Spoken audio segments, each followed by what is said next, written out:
Rajš ne začnemo v to, ker to je tema za druge. Razbiraš pri teh mestih vstop, pa kaj sploh na njih vpliva. Zdaj, nekaj je bilo Ravnikarjevo leto, sem bil tam gor v Cankarju, pa so razlagali o teh, kakšne ideje je imel že Ravnikar v tej decentralizaciji, pa to. Zdaj hočem počasi pripeljati pa tudi na ta transport. Ker zdaj, če on pa ni, ker zdaj, kaj je idealno mesto? A idealno mesto to, kar se je Corbusier zamislil, to, pa vmes veliko trave, pa spet. A bi bilo to idealno? Zelo zgoščen, vsa infrastruktura skupaj pripelješ eno pipo vode in to pač gre. Ali bi bilo to idealno neko vrtno mesto, ali nek Tokio, ali do kam sploh pelje to zgoščevanje, ker se zmeraj govori zgoščevanje, ali pa razpršena gradnja, to moramo kar križ narediti. Zdaj, kaj je sploh razpršena gradnja?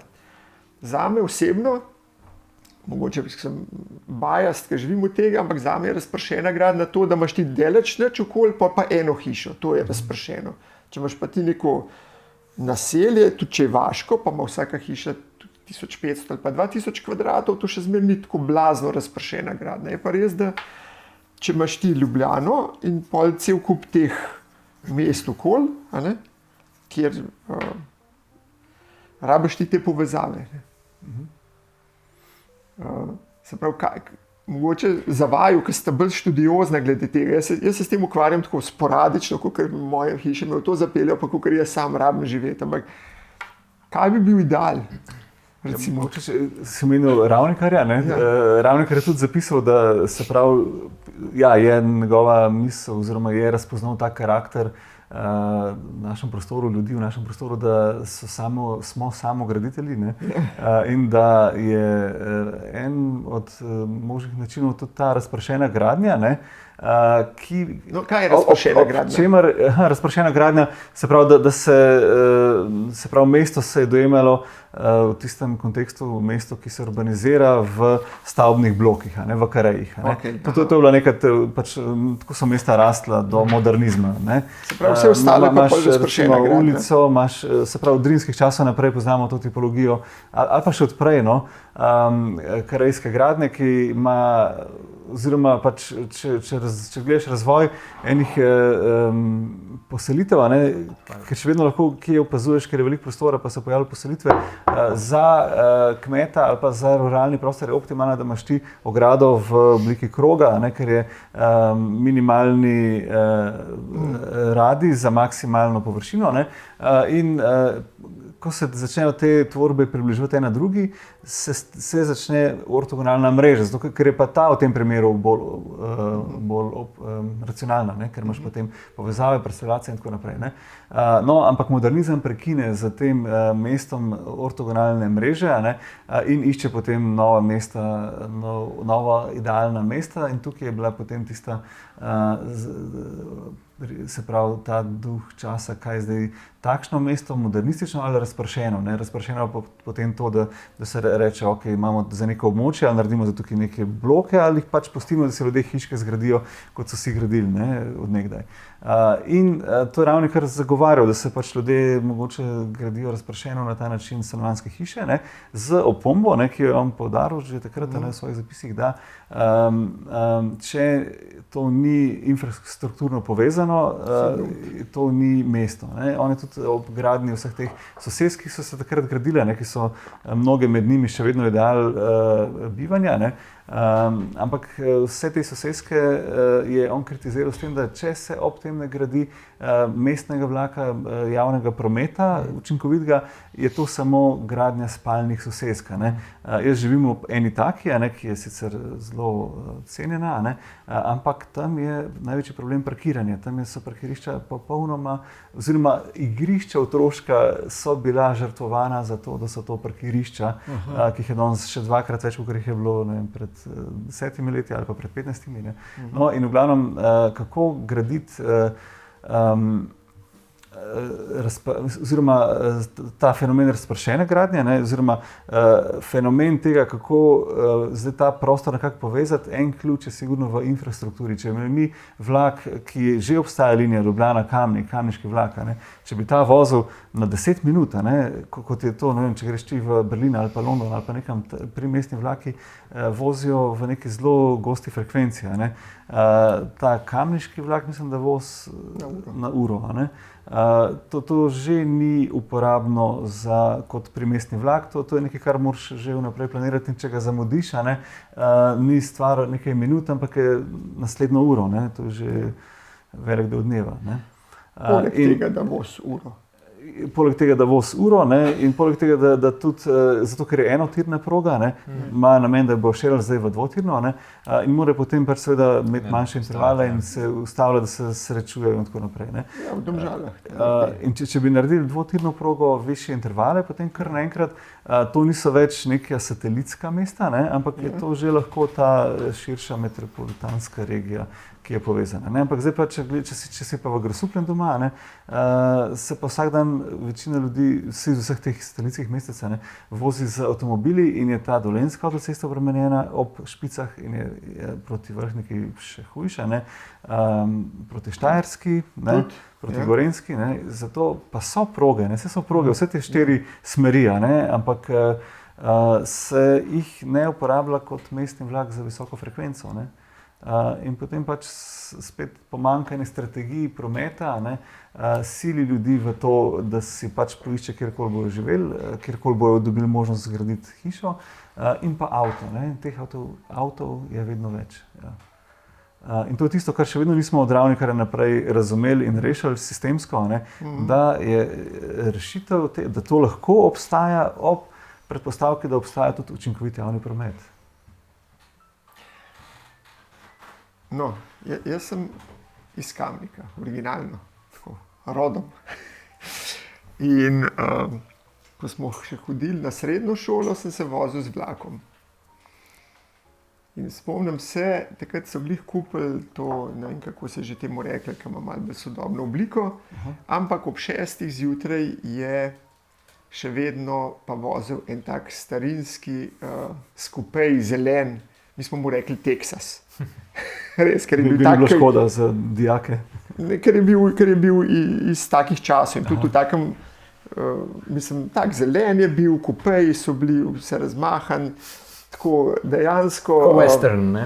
Western, čist, ja, Texas smo mu rekli, v takem vremenu, ki je zdaj, recimo so se zjutraj na tistih oknih rože od znotraj delale mrske, pa vse. No, ampak ta je bil znan potem, da recimo jaz sem se ukrcal v Kamniku, pa je čuha puhal do Duplice, pa ti si šel mirno na Duplici dol, pa si kar neki, pa ki je že speljal, si se lahko še pogovarjal in pa ki je še speljal, si ti malo zalaufal, se prijel, skočil gor, pa tako, ne. Tako res, zelo po Wild West je to funkcioniralo. No in takrat smo tudi začeli hoditi predvsej s tem Interrailom, kar je bilo super, ker se zdi za majhen denar kupil mesečno karto za karkoli, ne. To je bilo res fenomenalno. In prepotovali celo Evropo, no in Španci so imeli isto, oni so mu rekli Rapido. In je bil zelo podoben temu Texasu, ne, tako Rapido, ampak šel je zelo, zelo, zelo počasne. No, fast forward, zdaj smo bili pred kratkim znanci zostani v Španiji. In smo si tokrat itinerarij tako zadali, da smo šli v Saragozo, pa smo pa tam nekaj pogledali stvari, pa smo šli z vlakom do Madrida, in pa smo v Madridu še pa tam okrog. In ko se peljemo mi tam, ne, niti nisem bil neprepozoren, pa le vidim displej, 300 km/h. Medtem ko Kamenčan, ki si ga prej omenil, danes še vedno za teh 20 km tudi rabo 1 uro, se pravi 20 km/h se premika, če pogleda, dobro, ne med vožnjo, a ne. Zapoznaki z vsem, Tako, ja. In ti, Aleš, si takrat na tem predstavitvi žirantov zelo nekako zagovarjal te SŽ, koliko se dogaja, In tudi sem pa tja, tudi še moj znancih zagovarja in to, jaz moram priznati, da če še tako dobro hočem videti, meni se zdi to, kje smo to ostali, katastrofa. No, jaz bom pa dal primer, ne. Dej, Sem šel v Domžale, ne, sem mogel nekaj tudi službeno in sem rekel, s kolesom sem se zapeljal od doma do železniške postaje, šel gor s kolesom, prišel v Domžale, šel s kolesom pač do tja, kamor sem mogel. Sem porabil vsega skupaj od doma pa do postaje pa do tja pol ure. Ne? In potem od tam nazaj do pisarne 25 minut. Ja. Ni šans, da bi jaz v istem času z avtom po obvoznici vse okoli, pa še najdu parking pri pisarni prišel v istem času. 30-35 bi bilo z avtom. Tako da v resnici zelo velikokrat smo kritični, ne? Ampak recimo investicije v železniški razvoj so se začele že par let nazaj, ne? In te investicije so precej visoke. No? Mislim, tle je treba biti fair. In tudi vse te zamude, ki trenutno so na teh relacijah, se pravi, predvsem, če gledajo zdaj Ljubljana proti Štajerski, celo Zasavje ima zdaj velike probleme, je zaradi remontov. Zaradi tega, ker se v bistvu posodabljajo tiri, izravnave tirov so, ki bojo pohitrili ultimativno pač pot do Celja, ne, pa naprej proti Mariboru. Ne. In zaradi tega seveda, ker ti bi lahko sicer to najlažje naredil, zapreš linijo, vse zapreš, oba dva tira obnoviš, to narediš v, ne vem, pol leta, ne, ampak seveda, ker se tega ne moreš privoščiti, ker pri nas železnica v prvi vrsti služi Luki Koper, ne, to čisto iskreno je od osamosvojitve pa do zdaj bila mantra, ne, pač železnica je za tovor, malo manj pa za promet, ne. Si ne moreš privoščiti zapreti železnice, ne? Ker če bi ti zdaj prestal v tovor na avtocesti, ki že tako komi dihajo, ne? Boš naredil kolaps. No in zaradi tega se pač izmenično zapirajo te tiri, ne? In potem imamo zdaj ta sistem, da imamo pravzaprav zdaj med Ljubljano in pa Zidanim mostom zgolj eno tirno železnico. To je pa to, kar Matevž izpostavlja, da pač vedno en vlak mora čakati na drug vlak. Ne? Medtem je bila urejena proga proti Kranju in naprej, ne? Sicer je še vedno tudi enotirna, ampak v resnici tam vlaki z veliko večjo frekventnostjo. Jaz sem šel recimo lansko pomlad smo šli s Malim na kosil v Beljak in smo bili v Beljaku iz Ljubljane v 1 uri pa pol. V centru Beljaka. Ne? In smo pojedli tam 3 ure, smo imeli cajta pa nazaj in smo bili spet 1 ura pa pol nazaj v Ljubljani. To je to, kot če gre z avtom. Mogoče si z avtom 15 minut prej. Mogoče. Ampak že spet iščeš parking, stojiš na semaforjih, si živčen, ne? Če si živčen voznik. Tako da ni idealno. Ampak ne more biti pri takem zaostanku. Sej, ampak zakaj je to nastalo? To v bistvu, to je pa zaradi tega, ne? Zaradi tega, ker v resnici pač po osamosvojitvi, to je pa tisto, kar sem prej govoril, vzhodna Evropa. Vse, kar je skupno, kar je bilo prej na nek način usiljeno ljudem, ne? Ni bilo sprejeto na način, je ratalo na nek način neprivlačno, ne? Življenje v skupnostih. Vsak želi kar naenkrat eno družinsko hišo. Ne bom živel v bloku, želim se ven izseliti.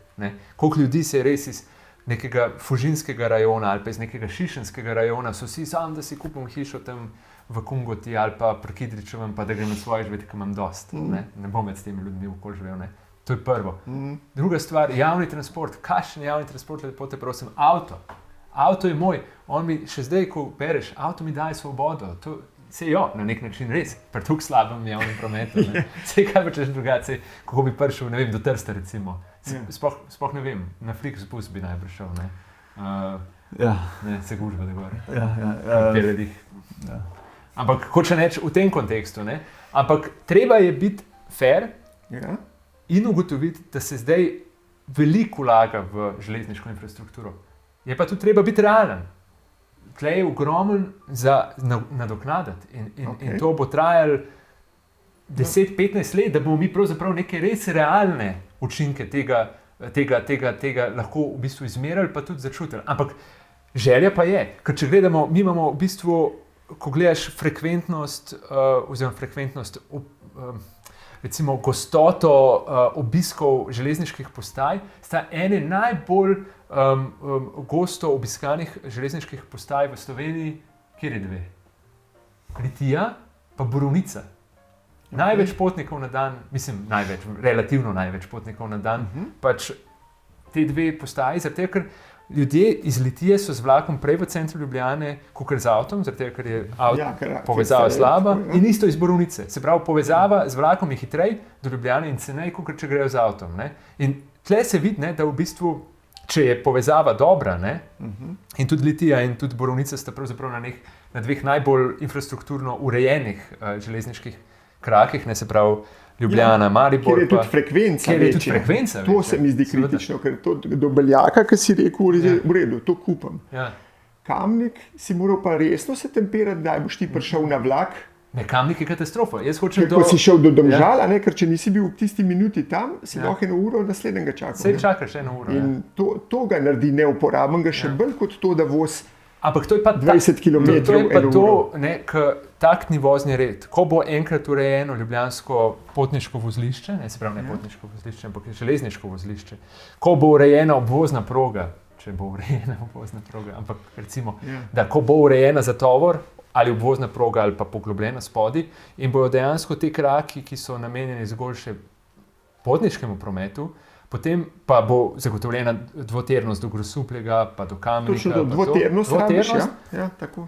Bo zagotovljen 15-minutni takt lahko. No, če 15 Ampak to bi minut je dejansko tak, da če si zamudil, je to 7 minut pa pol, kar je tako, se mi zdi sprejemljivo. Ampak jaz mislim, da ne rabiš več misliti, kdaj boš ti na postaji. No, to, kar imaš pri metrojih. Tako, to je tisto. Ne, se pravi, ne, če ti hočeš uporabiti javni transport, recimo med Kamnikom pa med Ljubljano, mislim, da v nedeljo sploh ni vlaka. Ne. V soboto pele, ne vem, mogoče enkrat na 2 uri ali nekaj takšnega. Jaz do očeta, ki je v Radomljah, sem velikokrat hotel, ker tam je postaja, in pol grem tam s kolesom, lahko v 5 minutah sem pa ne, ampak rečem, da gremo v nedeljo, ne mogoče.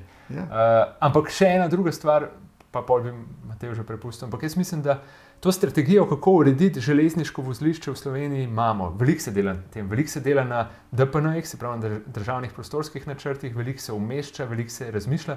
Mislim, da ključen problem, ki ga tle imamo, je tista tako imenovana zadnja milja, zadnji kilometer. Kako, ko ti prideš sem, prideti potem z javnim prevozom do svojega bivališča, do svojega delovnega mesta, ker tega pa nimamo. Ker ti prideš enkrat v center Ljubljane, da ti rečeva, karikiramo, delam v BTC-ju, mi bo, da sem iz Grosuplja pa do centra Ljubljane vzeli isto, kot od tistega punkta, se pravi pri železniški postaji do mojega delovnega mesta. Se pravi, to je pa tista zadnja milja, ki se podaljša za toliko in toliko časa. In tukaj je treba pa iskati potem strategije, ali pa isto, če obratno gledal, ko enkrat pridem do Grosuplja, kako bom iz Grosuplja prišel, ne vem, do Punikov, v nekom. Sam jaz mislim, da kaj zdaj prej kula ali jajce, jaz mislim, da osebno, možno pa da se motim, ker res na tem pa res nisem doben strokovnjak, je, da ko imaš ti enkrat, ne vem, Ljubljana, Maribor, Kranj, Koper, kam še gre nov mest, da imaš ti te kam gre tle še Ptuj pol. Ja, tako gre. Pa tle nekam gor gre še v Slovengradec, ne? Ampak tam ne vem, samo do Velenja, mislim, da do Velenja. Kaj bi morali iti, no? Ja, zdaj je to kolesarska rata. Čeprav je plan, da bi povezali Velenje, Slovengradec, pa potem Dravograd, pa potem okoli do Maribora, pa nazaj v Celje. Viš, tukaj sem pa jaz bolj optimist. Če bi enkrat se to zgodilo, jaz skoraj verjamem, da bi se tudi ta del te lokalne migracije zgodil. Zato, ker kot posameznik ali pa kot privat iniciativa ti tega ne moreš izvesti. Ko si pa ti prišel sem, da boš prišel sem, je pa teh načinov že več in če bi več ljudi na ta način prišlo, se bo pač po moje več načinov najdel. Ti moraš biti pripravljen na to, ne moreš reči, ko bo. Ne, seveda, ampak nima pa smisla zdaj razvijati. Se bomo prišli še do tega, imam jaz tam ene stvari, ki sem jih tudi še hotel z vami prediskutirati, ampak po moje pa nima smisla to razvijati, če bomo mi morda v 15 letih uspeli spraviti vlake na dvotirne, da bojo lahko vozili na 15 minut, pa dosegli blazne hitrosti 150 km/h, takrat, ko bo iz Pekinga v Šanghaj vozil še 700. Samo recimo, če ti rečeš, ne, se to je strategija, se to je pač treba razmišljati, ali premagaš to zadnjo miljo z uporabo nekega bike sharinga, ne, kar recimo v Ljubljani je kar zelo dobro razvidne. Ali je to, da ti to uporabiš z konceptom nekih dost frekventnih avtobusov, ne? Ali pa to potem strategija, ne, da potem tudi ti se pravi, daješ neka prioritetna vozišča tem avtobusom, ki bodo iz te točke na zelo hiter način še po ostalih krakih mesta pripeljali, ne? To je pa tisto, kar pa terja malo več priprav, kar pa ni iz danes na jutr, ne? Zato govorim, da se pač treba pripraviti. Razmišljati sigurno pa pripraviti. Ne, pač kar, ne vem, Matevž. Mogoče tukaj je ena zadeva, ki se mi zdi, da se v njej, mislim, se strinjam, da se veliko več vlaga zdaj v tem obdobju v infrastrukturo, ne, tudi zelo dobrodošle spremembe, ki bodo, ne. Seveda spet, mislim, da glavna misel je, kako narediti Luko Koper še bolj pretočna, pa je potem potniški promet samo ta nekak stranski učinek pozitiven, ne. Ampak tudi, če je to dobro, da je, ne. Zdaj pač ta obvoznica, ne, pač govori se o obvoznici, ne, vemo, da je ena varianta po severni strani, ena varianta po južni strani Ljubljane. Ne. Pa še tretja varianta, ki pa mislim, ki pa je pod terenom, ne, pod Ljubljano. Ampak jaz mislim, da tukaj, če niso uspeli z tega glavne postaje poglobiti, ne, že zdaj, potem tudi ta varianta, mislim, da je težko izvedljiva v prihodnosti. Ne. Ampak tukaj se o tem premalo govori, jaz mislim.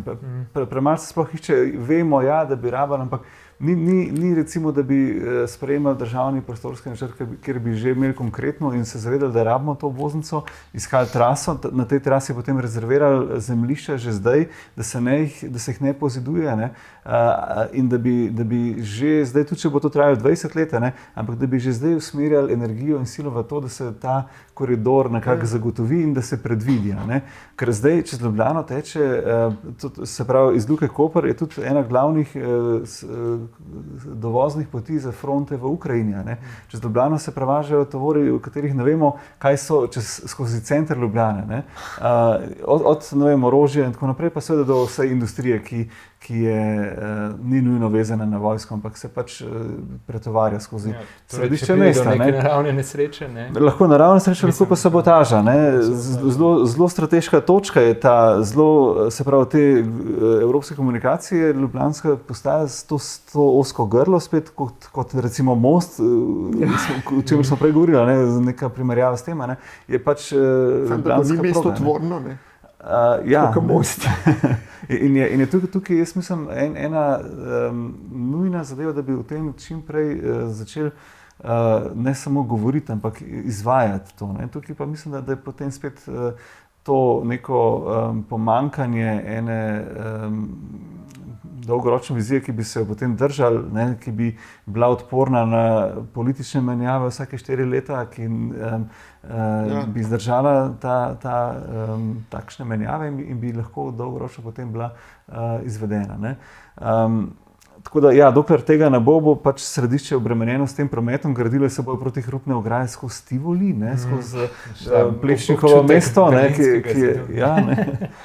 in se dogajajo stvari, ki mogoče sploh nismo pozorni na njih, pa zelo degradirajo našo kakovost bivanja v središču mesta in tako, ne.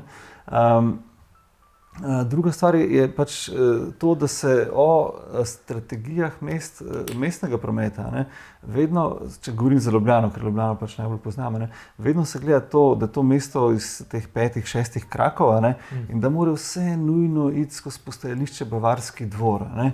Jaz tega ne razumem. Bavarski dvor je zelo majhen prostor, ne, ki je bil preko bila Dunajska glavna ulica, pač zelo centralen, ne, ampak da zdaj, da še vedno ni neke linije, ki bi šla po tem Fabijanovem ringu, ne, ki bi prevzela vse te upadne linije in jih povezala v neko krožno pot, da se ne izhaja kot izhodišče železniška postaja, od kjer bi potem največ kot glavna postaja za potniški promet mestni, da se ne govori o tramvajih, ki ni nujno, da so na Dunajski, Celovški, Dolenjski, na teh 6 upadnih železnicah, lahko bi bili na vzporednih linijah in bi s tem razobremenili te, ki so že itak preobremenjene z vsema.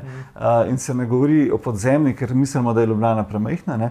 To so stvari, kjer po mojem pač spet, kot je Ravnikar rekel, zamujamo že veliko desetletja. Ljubljana, jaz mislim, da podzemno železnico, se sliši mogoče res tako čuden, pa da je premajhna, ampak recimo Gradski je iste velikosti, načrtuje podzemno železnico z 2 ali 3 linijami. Tudi ti si zadnjič nedolgo nazaj pisal Klužu, ki tudi začeli graditi.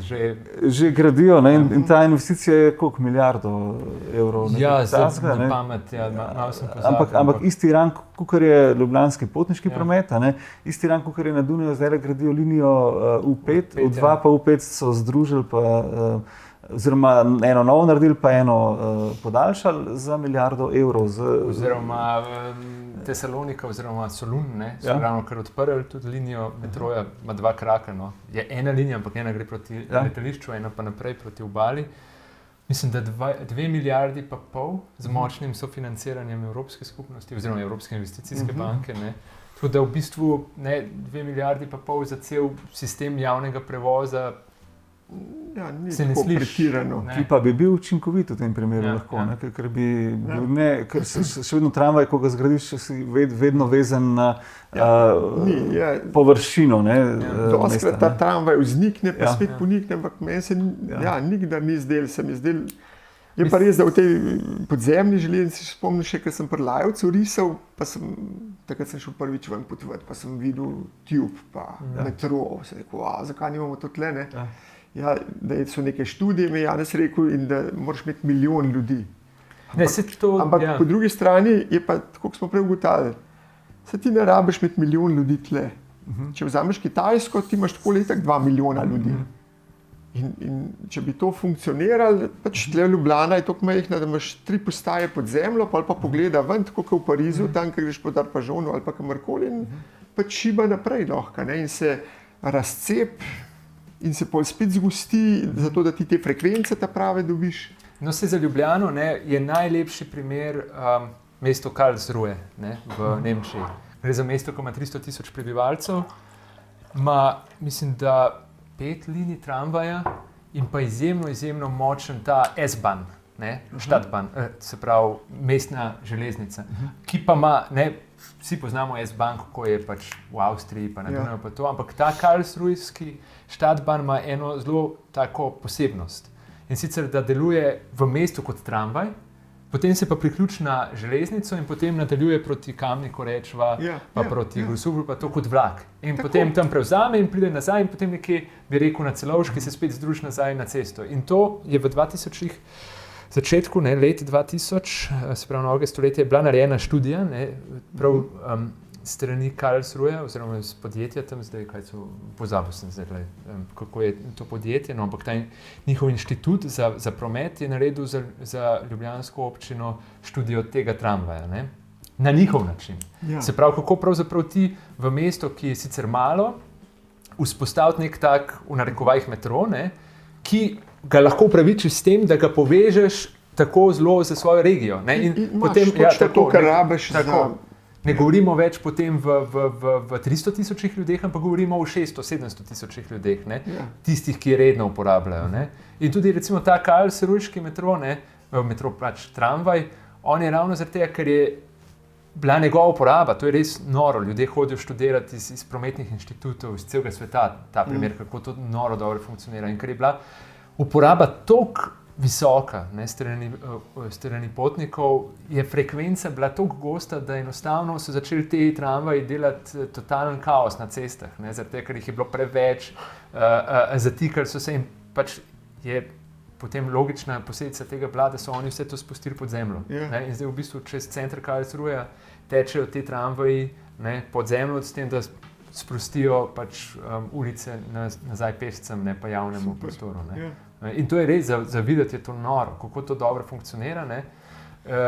Zelo podoben sistem je tudi Vancouver. Vancouver vedno vancouverizacija, se to je že star v bistvu pojem. Zakaj sruje, vem, sem že bil, pa dobro, nisem bil tako, imel odprte oči za to, v Vancouveru pa še ne, kaj. Ne, Vancouver je pa tako, ne, se pač poznal pojem vancouverizacije še iz 70-ih, 80-ih let, ne. To je po mojem bilo takrat na fakultetah vedno na veliko, kako pravzaprav narediti eno tako mesto, ki je sonaravno, ki je zeleno, ne, ki pravzaprav vse gradi v skladu s pričakovanji občanov, ne. Ampak Vancouver je bil dolg čas, ne gre za veliko mesto, mislim, da je tudi nekih 700,000. 2 milijona. Z regijo, z regijo. Z regijo, mesto, No, ampak oni so zgradili ta njihov Skytrain, ne, se pravi, to je na nek način metro, ampak fora tega metroja je, da praktično ne gre pod zemljo, ne, ker njega so dvignili vse na viadukte, ne, ker je cenej v prvi vrsti, se pravi, imaš toliko večjo dolžino lahko zagotoviš za isti denar. Ne, in v bistvu so to res zelo male kompozicije, ki pa so izjemno frekventne, se pravi, ne vem, na 5-10 minut pride ena, se pravi, da je res ono, da niti ne gledaš na uro, skozi šiba, ne, da imaš ti eno veliko, ki pride, ne vem, na 20 minut, ampak več res takih dvovagonskih, ne. In one se zgolj v centru Vancouvera, tam, kaj je ta zgostitev teh stolpnic največje, se spustijo od spodaj pod zemljo, ne, tam je tudi ta strošek te investicije bil najvišji, ne. Vse ostalo pa gledajo, jaz mislim, da pri javnem prometu je treba biti zelo racionalen, se pravi, ne graditi, bova temu rekla, nekih presežkov v smislu, da bi, ne, nadstrešence je fajn, da je nadstrešence, ne rabite zdaj biti nek oblikovalski presežek, ne. Se pravi, lepo je, če je, ampak. Ne, lepo je, da je, ne, se strinjam, ampak v kontekstu tega, da vedno moraš gledati, neka študija oziroma pač neka ugotovitev je bila, da Kitajska, ko smo že bili prej pri njih, uspe narediti kilometer podzemne železnice za isti denar, kot na zahodu naredimo tramvaj. Ne? In zakaj je temu tako? Zakaj? Zaradi tega, ker na Kitajskem eno podjetje dela vlake, eno podjetje dela te postaje, vse gre po istem načrtu, tako da če si ti v Chengduju ali pa v Šanghaju ali pa Guangzhou ali pa ne vem kjerkoli, ne veš, kaj si, če si na podzemski, zaradi tega, ker je enaka kot v drugem mestu, ker je vse oblikovan na isti način, ampak s tem ti dosežeš ravno to, ne, da v bistvu